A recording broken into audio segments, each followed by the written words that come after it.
So when it comes to the NHL preseason, a lot of teams are actually getting underway, and with hockey and with any contact sport, there are going to be injuries, and a lot of teams are being hit by that bug of the injuries. And one of the biggest ones, and I'm actually going to try to search it, and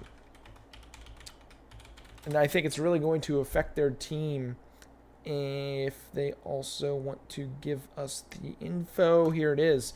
Update on Andrei Vasilevsky. He is out for the foreseeable future with an injury.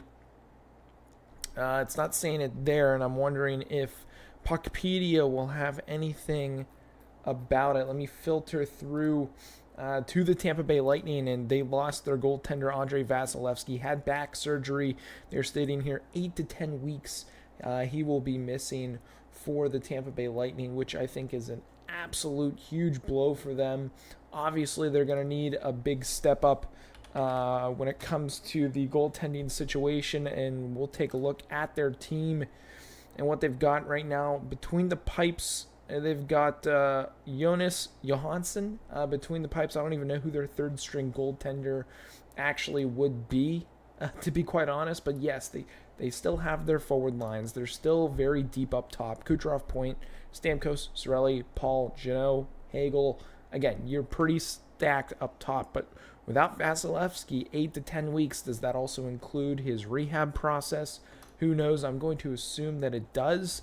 But that is just an absolute massive blow, not only for the Tampa Bay Lightning, but for our predictions. We had the Lightning finishing second in the Atlantic Division, so that's going to be a huge blow. They'll have to play a little catch-up early in the season if they're not able to get the goaltending and the defense that they are looking for. Nothing else really crazy for the Tampa Bay Lightning when it comes to injuries. I know Fabry was out. Won't keep him out long. Upper body injury as we go throughout here.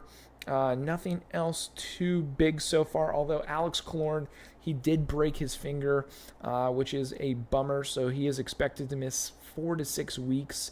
So a veteran-type presence in the locker room for those young guys in the Anaheim Ducks, who they still haven't signed Zegras. They still haven't signed Drysdale. I know Drysdale's actually practicing with my wife's brother's college hockey team up in Canada right now, downtown Toronto.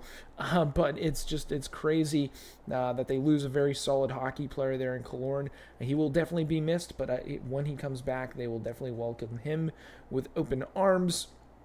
I know Connor Timmins, he will be undergoing an MRI for a back injury. Hopefully things go well for him. I know he's looked pretty solid this preseason overall. As we continue to go down here for injuries, day-to-day, Nate Schmidt, Appleton also day-to-day as well. Expected return is in a few days, so nothing too crazy there. Zach Whitecloud expected to come back in the 10th, so maybe a little bit bigger of a knock there. I know Gramble, depth forward for the Toronto Maple Leafs, is going to be out for a little bit longer. He suffered a concussion, so he is going to be out for a little bit, probably going to miss maybe the first 2-3 maybe games of the regular season. Maybe just the first is my guess, because we still have a week of preseason, and then we get actual hockey underway. Apologies for that. Joel Edmondson had a hand injury, had surgery on his hand. He's going to be out 4 to 6 weeks, so he'll miss the start of the regular season.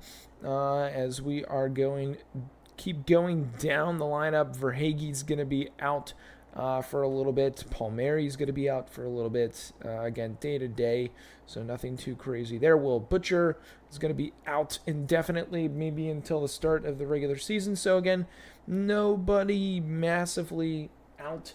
That is super duper big. Let me pull over this NHL injury status and we can take a look at it here on this page as well. Again, for the Ducks, Drysdale, Zegras. Jack Quinn still out making recoveries for the Buffalo Sabres, most likely still going to miss the start of the regular season. Cale Makar day-to-day. Francois, I know that was a big one that I didn't see on that other list that I noticed. that he's been placed on the injured reserve list, so he is definitely going to miss the start of the season and a little bit. So that's a big hit for the tandem that the Colorado Avalanche have. We'll have to keep a close eye on that as the season continues.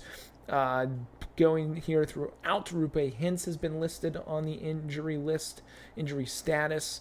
I don't expect it to be too crazy for him. And then going out throughout this, again, no one really popping off. I know Josh Norris, he's listed as out right now, but I'm sure he'll be ready for the regular season. Jake Gensel has been participating in practice with a non-contact jersey for the Pittsburgh Penguins.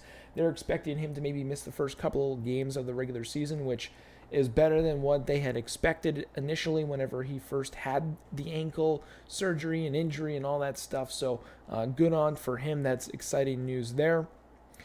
Torrey Krug did have a foot injury. He did participate in practice according to this ESPN page. So good on for him. He'll probably be good to go for the regular season. You can look at that Toronto Maple Leafs list. Is that going to be indicative of what their season is going to be with a bunch of guys on that list? So far, that's probably the biggest list for any team that we have seen so far on this page. Mikheyev still technically on the injured reserve list.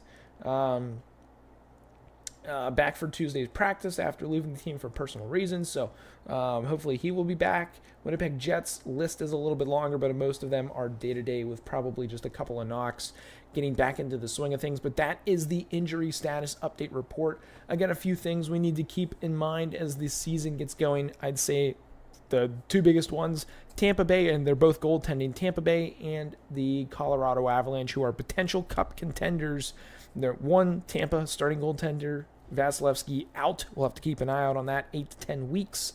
And then the Colorado Avalanche with Francois, which they are saying that he is going to be out for a little bit on the injured reserve. So we'll have to wait and see how long that will be. But that is the breakdown on the injury status getting ready for the regular season. We'll take a look at this list in a little bit shorter of a breakdown next video, as we will be essentially a few days before the regular season starts at that point. But let me know what you guys think down below in the comments about the injuries. How big of a difference will it make for these teams moving forward?